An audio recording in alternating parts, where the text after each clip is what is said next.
guys, and welcome to another video. So today I'm going to be talking about my first 6 weeks postpartum, kind of what's been going on with my body and things like that.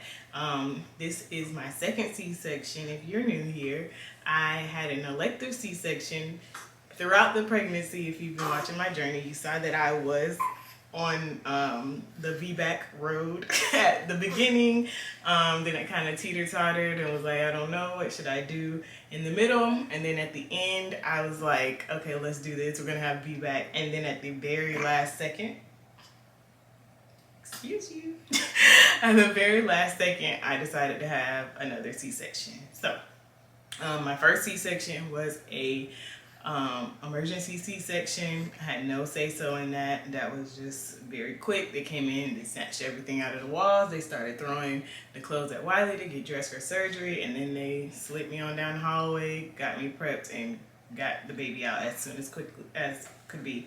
So this time things were a lot different. It was a lot smoother. I kind of knew what was going on. I had asked them to do it in the middle of the night. Honestly, they were like, we can't do it right now unless it was an emergency. So you're gonna just wait till the next morning. Yeah, that was pretty much, I mean, if you watch the birth vlog, you kind of saw most of that, or I at least explained it. So yeah. I chose the VBAC because I was afraid. At the last minute, I was just like, I'm just gonna go with what I know and go ahead and have the C-section. The labor pains were just a lot on my body. So much so that my doctor, she actually told them she wasn't in the hospital when I came in that night. But they were contacting her and talking to her about my situation and what was going on. And she wanted them to stop my labor altogether because I had had a previous C-section. I was more prone to my uterus rupturing if I were to have been, what is it called, induced or anything like that. We had already talked about I could never get induced this pregnancy and things like that, just because it wasn't safe, in that we were trying to avoid my uterus rupturing because that is very life-threatening.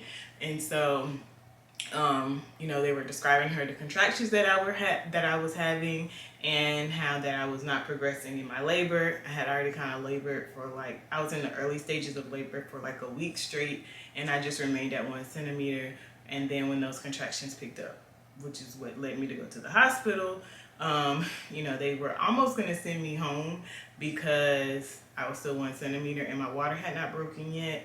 And, you know, Kyrie had actually moved back up out of my pelvis, and so it was just a lot that they were like not gonna let me stay. But I begged them because I was in so much pain, and the nurse, she was just an angel, and she talked to the doctors and was like, we can't send this lady home like this, like she's really in a lot of pain. And once they got me hooked up to the machines and things, they saw how my contractions were, and they were like, oh yeah. So yeah, I ended up asking if they could go ahead and perform a C-section because I had like 5 more days until my scheduled C-section, and I couldn't go 5 more days in the type of pain that I was in, feeling those level of contractions, and then it was still like no progress being made. So that's all in all kind of what happened. Like I said, my doctor said it wasn't safe, and so we just ceased labor altogether. Oh, look at you smiling. Okay, so next, I'm looking over here because this is where my notes are posted up, because he wasn't sure if he really wanted to eat right now. Like right now he's dozing off, so I'm looking at my notes over there. So yes, at my first 2 weeks, everything was a lot smoother as far as like recovery went. Like I said, this was an elective C-section, so I already kind of knew what to expect, but it was a lot better than what I was expecting because my recovery with Christopher was crazy. Long story short, I had an infection that just made recovery so tough. And you know, it's like every time they open me up, it seems like something is going on. So last time I had the infection, but that was because my water had been broken for like a month, and I didn't know because it was my first time getting that far along in pregnancy, and I just thought I was peeing on myself. So I had an infection when they cut me open last time. And then this time when they cut me open, I don't know if it was because of those contractions I was having and like just trying to, like, my body trying to do something about getting this baby out. But I had a hole in my uterus this time. So I don't know what that was about, but they sewed it back up and everything's fine now.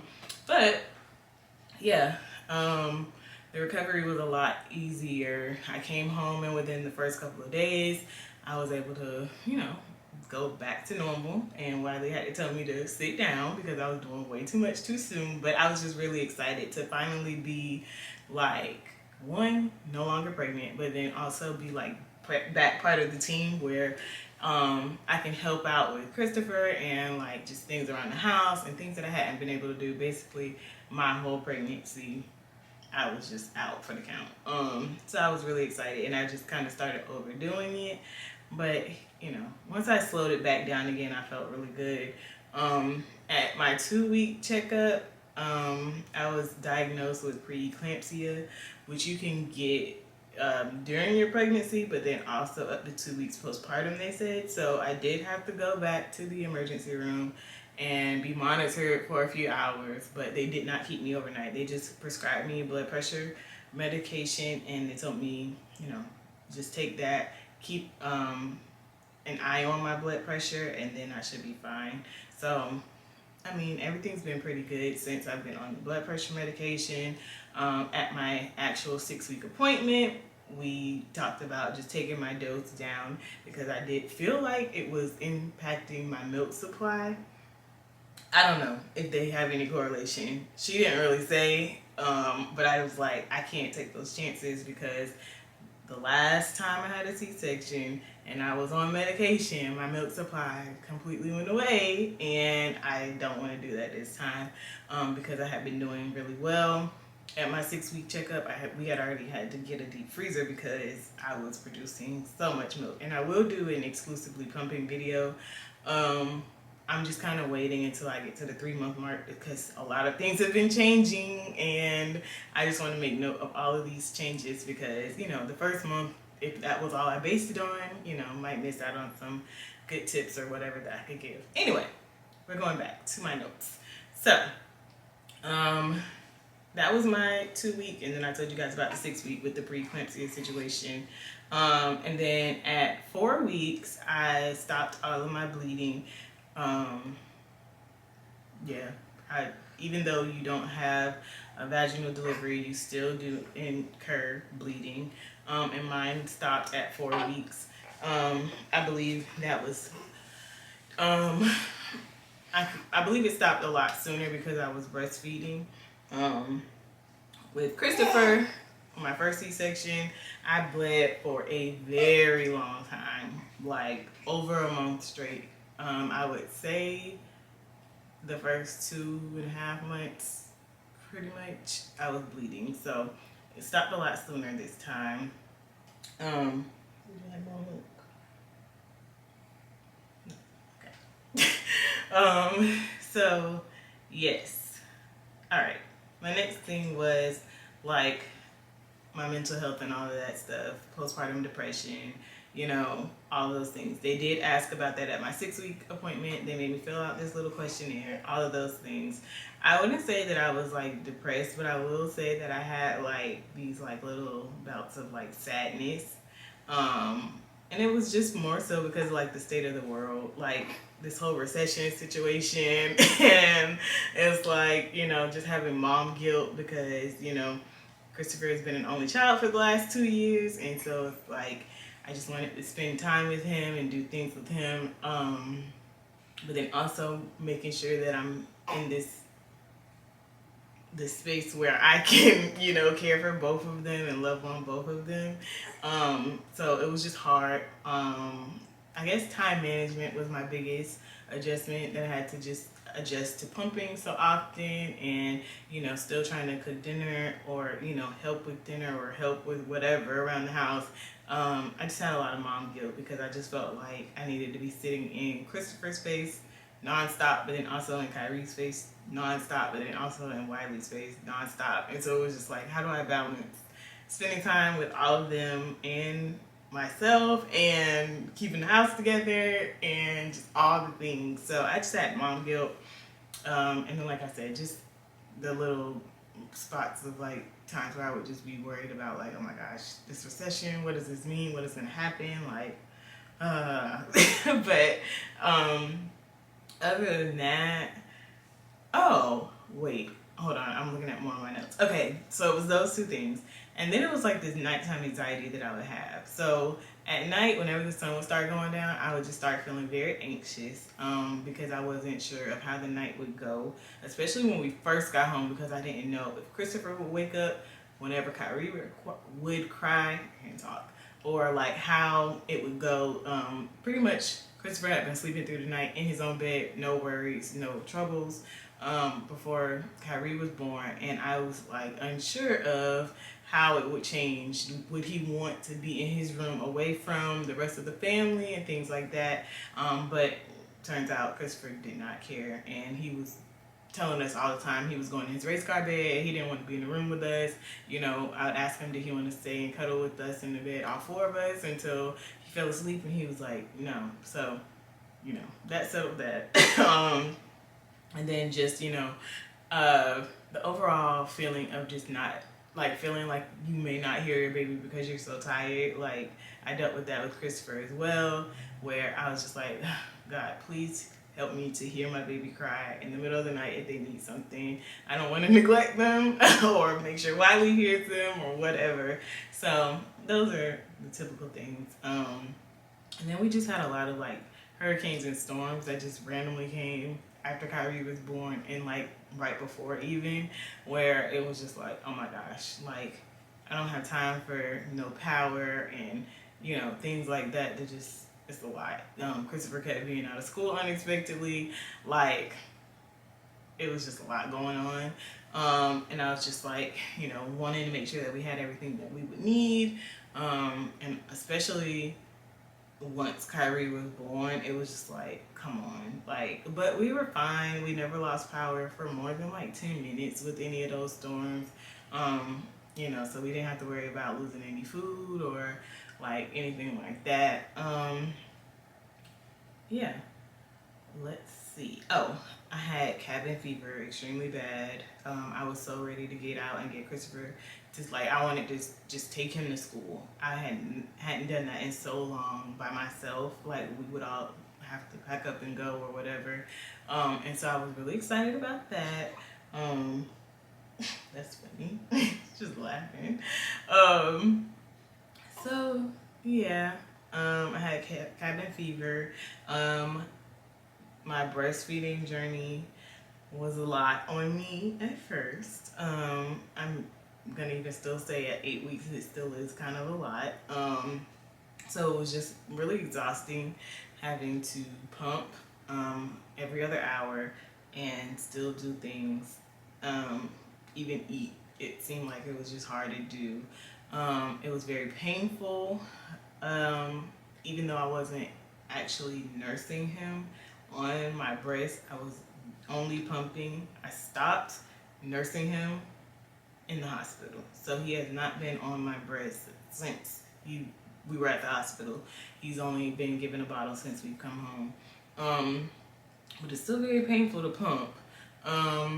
It's just feeling kind of like jealous of Wylie in a sense, because it was like he came home and he was able to just continue on, and I was like, even though I'm not pregnant, I still have to kind of wait and ease myself into it. So I was like a little jealous because, like I said, I just wanted to be back to normal where I could like move around and do things as I wanted. Like, you know, even laying on my side when I went to sleep at night, it was like I had to wait a couple of weeks before I could do that. Because, you know, my organs have just been pushed all around, and so it just felt like I was just, I don't know, everything was rolling everywhere.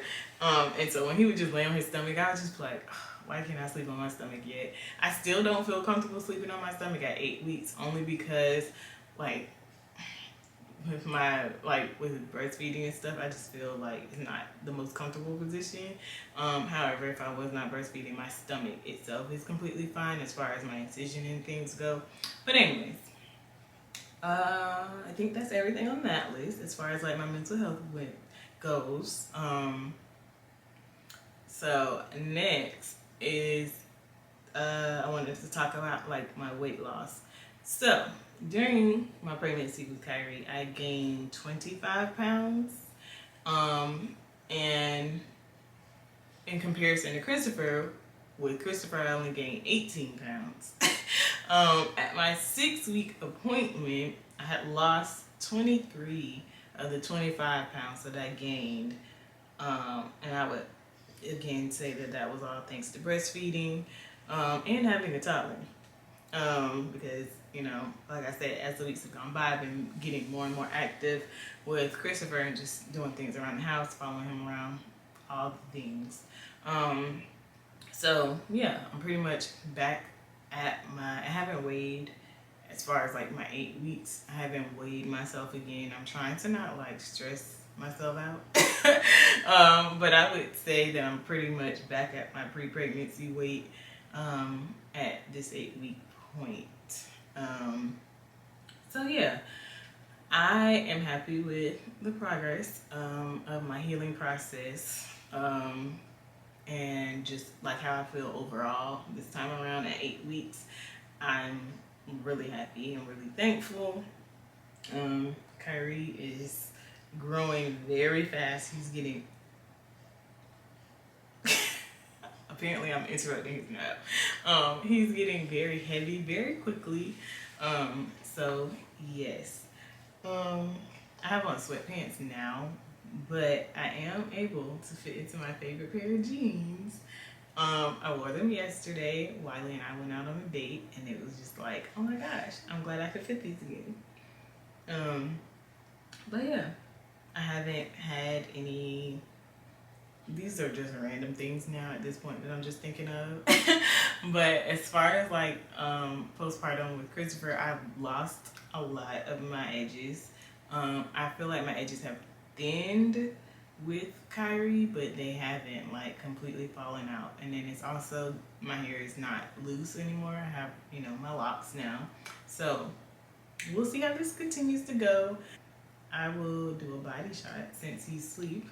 I'll show you guys kind of what my stomach is looking like now. Wow, Kyrie. Alright, so here is my stomach. It is still discolored and darker than the rest of my body. I don't know how this lighting is in this room. Typically I do this in the bathroom. But anyways, it's still a little darker than the rest of my body. It doesn't help that I'm wearing all black. But here we are. We're getting it done. So you can see my stomach is still hanging. You okay? So you can see it's hanging a little bit. Up here is more firm. My insides don't feel like they're rolling all over the place anymore. But yeah, just gotta work on tightening on up. I haven't been doing any exercises or anything, literally just breastfeeding, not eating any differently or anything like that. So I would say we're making good progress. Once I start to incorporate, if I incorporate any workouts or anything like that, I feel like things will be, you know, a lot tighter.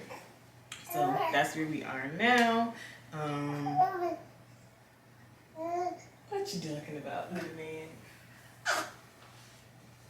So that brings us to the end of this video. I hope you guys enjoyed it. I'll be doing more baby updates from this point forward. I don't really think there's anything much to talk about regarding me and my recovery. Doing pretty well. So yeah, thank you guys for watching, and I will see you in the next video. Bye. Are you gonna smile again? Oh, look at that smile.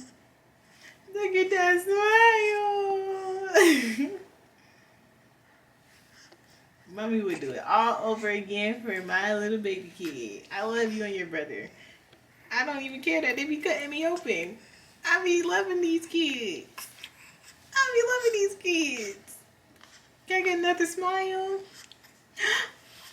Is that one for Mom? Oh, look at the little tongue.